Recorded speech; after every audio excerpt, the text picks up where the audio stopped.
Imo diamond recharge করার জন্য সর্বপ্রথম আপনার ফোনে যেকোনো একটি ব্রাউজারে গিয়ে jubari.com লিখে সার্চ করে দিবেন। তারপর আপনাদের সামনে একটি ওয়েবসাইট আসবে। এখানে বিভিন্ন অ্যাপ বা বিভিন্ন গেমের রিচার্জ পেয়ে যাবেন। তো এভাবে নিচে স্ক্রল করলেই ইমো পেয়ে যাবেন অথবা উপরের সার্চ বক্সে ইমো লিখে সার্চ করে দিলেও ইমো অপশনটি পেয়ে যাবেন। তো সার্চ করার পরে দেখুন এখানে ইমো অপশন এসেছে। এখানে ক্লিক করলেই ইমোর অনেকগুলো প্যাকেজ রয়েছে। আপনি যে প্যাকেজটি নিতে চাচ্ছেন সেই প্যাকেজটি সিলেক্ট করে দিবেন।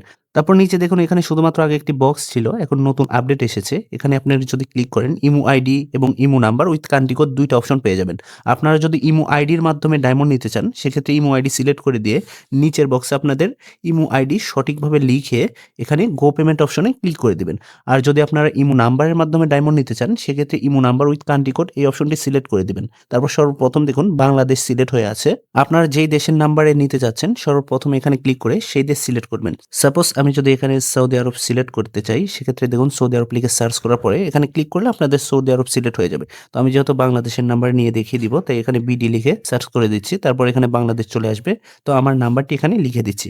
অবশ্যই আপনারা সঠিকভাবে নাম্বারটি লিখে দিবেন। নাম্বার যদি ভুল হয় সেক্ষেত্রে কিন্তু ডায়মন্ড পাবেন না। সো নাম্বারটি লিখে দেওয়ার পর নিচে গিয়ে গো পেমেন্ট এই অপশনে ক্লিক করে দিবেন। তারপর বিলিং ডিটেইলসে এসে আপনার নাম, ফোন নাম্বার, ইমেইল অ্যাড্রেস সঠিকভাবে বসিয়ে দিয়ে নিচে স্ক্রল করে চলে আসবেন। বিকাশ নগদের মাধ্যমে টাকা পাঠাতে চাইলে মোবাইল ব্যাংকিং এই অপশনটি সিলেক্ট করে নিচে গিয়ে প্লেস অর্ডার বাটনে ক্লিক করে দিবেন। তারপর দেখুন এখানে বিকাশ নগদ রকেট উপায় পেয়ে যাবেন। তো বিকাশের মাধ্যমে পাঠাতে চাইলে বিকাশ সিলেক্ট করে দিবেন। তারপর দেখুন সর্বপ্রথম একটি নাম্বার দেওয়া রয়েছে। এই নাম্বারে বিকাশ থেকে সেন্ড মানি করে টাকা পাঠাতে হবে। আরো একটি বিষয় দেখুন, আমরা যেহেতু ১০ ডায়মন্ড নিব তো ১০ ডায়মন্ডের দাম হচ্ছে ৳৩৫। অবশ্যই বিকাশ থেকে ৳৩৫ সেন্ড মানি করতে হবে। যদি কম টাকা পাঠান সেক্ষেত্রে কিন্তু অর্ডার করতে পারবেন না। তো অবশ্যই যত টাকার অর্ডার নিবেন তত টাকা পাঠাতে হবে। তো আমি নাম্বারটি কপি করে বিকাশ অ্যাপে চলে যাচ্ছি। বিকাশ অ্যাপে আসার পরে সেন্ড মানি অপশন সিলেক্ট করবেন। তারপর সেই নাম্বারে টাকা সেন্ড মানি করে পাঠিয়ে দিবেন। সেন্ড মানি করার পর দেখুন ট্রান্সেকশন আইডি পেয়ে যাবেন। তো এই ট্রান্সেকশন আইডি আমাদেরকে কপি করে নিতে হবে। ঠিক একই রকমভাবে নগদ, রকেট উপায় যেই মাধ্যমে টাকা পাঠান না কেন ট্রান্সেকশন আইডি পেয়ে যাবেন। সেই ট্রান্সেকশন আইডি কপি করে আমরা আবার jubari.com ওয়েবসাইটে চলে যাব। তারপর এই যে দেখুন ট্রান্সেকশন আইডি দিন নামে একটি বক্স পেয়ে যাবেন।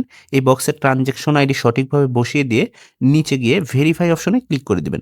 তাহলে দেখুন পেমেন্ট কমপ্লিট এবং এই পেজে ৩ থেকে ৫ সেকেন্ড পর্যন্ত অপেক্ষা করবেন। তাহলে দেখুন এই যে your order has been received এবং আমাদেরকে একটি অর্ডার নাম্বার দেওয়া হয়েছে। এভাবে অর্ডার করলে সর্বোচ্চ ২ থেকে ১০ মিনিটের মধ্যেই আপনাদের ডায়মন্ড পেয়ে যাবেন।